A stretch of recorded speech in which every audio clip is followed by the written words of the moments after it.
Research. What the cuss is it? How can I do it? And where can I find it? On today's episode of History Gal, I will teach you the fundamentals of research. Let's begin. Research.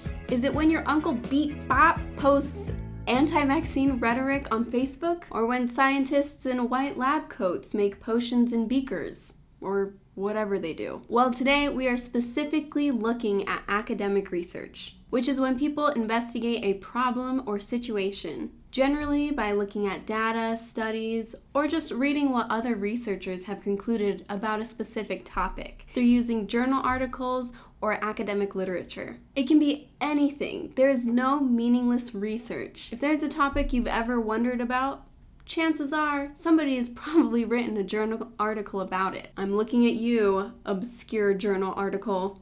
But before we look into how we can conduct academic research, let's look at the differences between news articles and journal articles, because they are not the same. We are not to say, oh, we are not to say.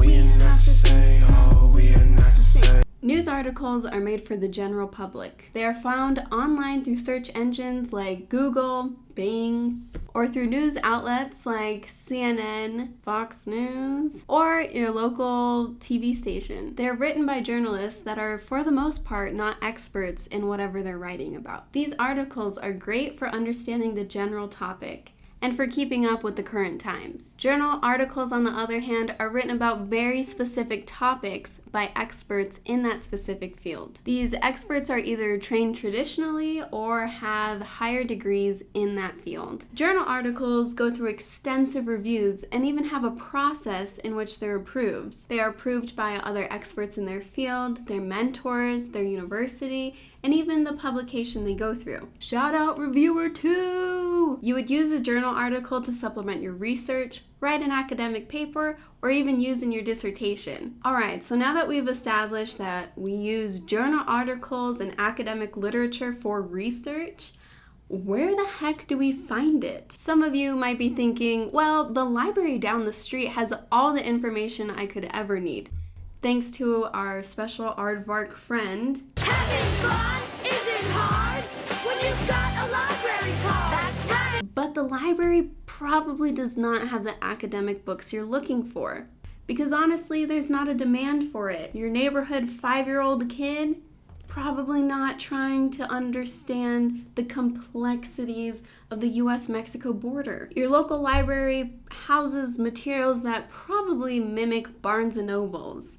That's where you'll find your favorite books like Crazy Rich Asians, 50 Shades of Grey, everything you need to know about dinosaurs. This is where academic libraries come into play. They will have a great stock of literature.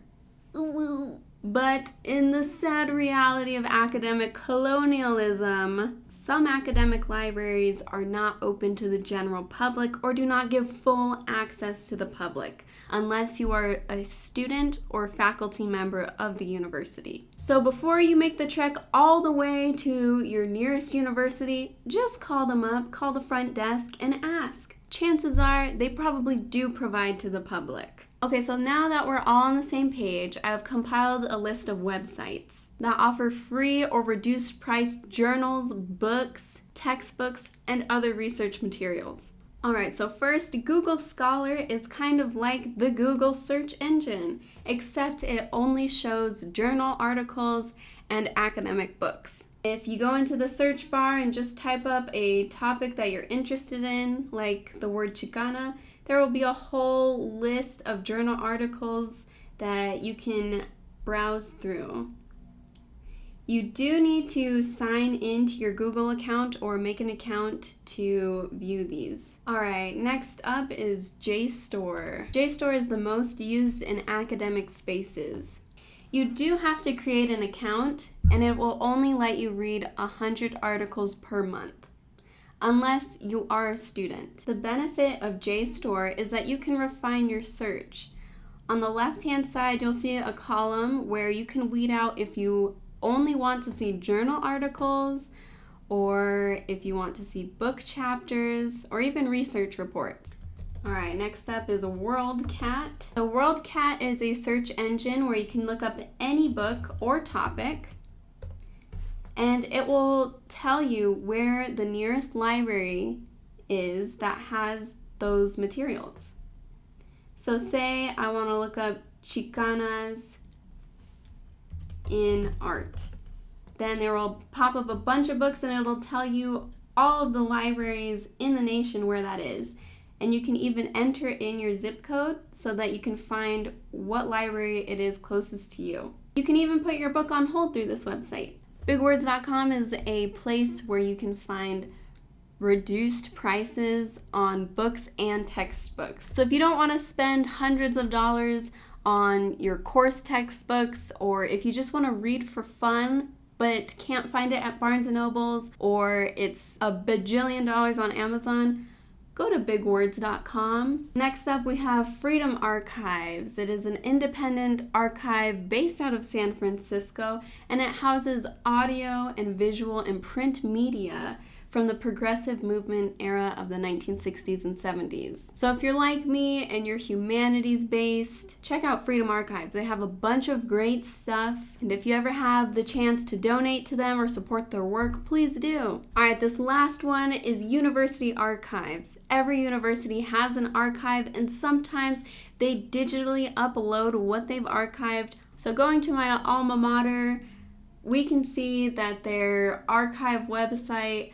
houses an entire digital collection that the public can access. From here, you can also access audio, visual, and print resources. On some archive websites, you can further refine your search by looking through the date. And although UNC offers free public access, some other universities don't. So you'll just have to check. All right, so those are my helpful tips and websites to check out to conduct some of your research. And hey, research doesn't have to be writing a paper or doing something with that information. Sometimes people just want to read what scholars have written, and I believe it should be open to the public because this research affects all of us. And it's a shame how it has been broadcasted to the general public in the past. And that is what we are trying to disrupt on this channel. So in the future, when I make videos about specific topics, I will be using journal articles,